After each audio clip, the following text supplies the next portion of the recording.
The work of digitizing videotapes is very it's very costly, it's very labor expensive, and it requires equipment that almost no one has anymore.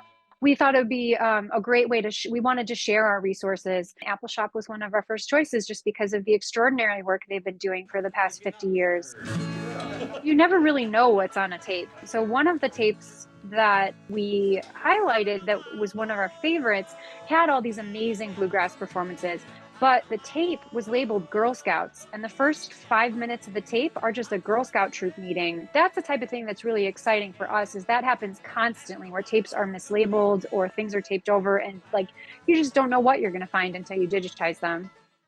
I don't believe if God could look down upon this earth that he once made, that he'd be displeased with the conduct that went on these, tearing these mountains down. There are tapes that deal with destruction that strip mining brought to local communities and efforts to hold companies accountable for that type of destruction. There is this really, really fantastic tape called Burn, Burn, Burn, and it was made by a group of kids who basically created a little, like a funny experimental film about their house burning down. They pretended to burn their house down. And it is just a joy and a hoot. I think that one has been my favorite. Hey, I got an idea.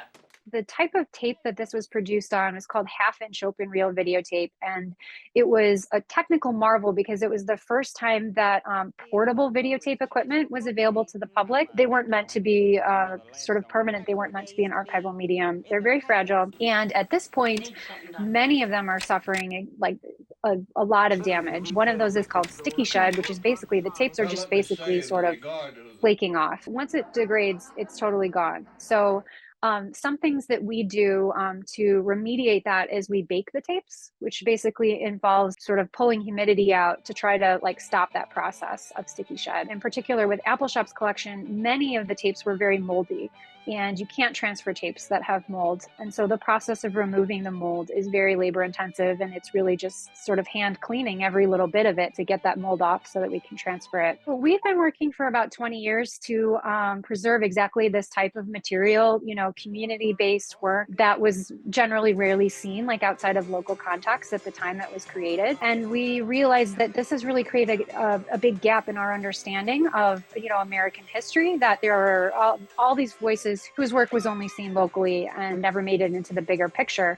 And so one of those communities that has been definitely less heard has been rural America. Well, I think that moving images just give us this incredible insight into the way people live, the way they talk, what's important to them. It's as close as we can get to like going back in time and being in a place and talking to people and watching events happen in real time.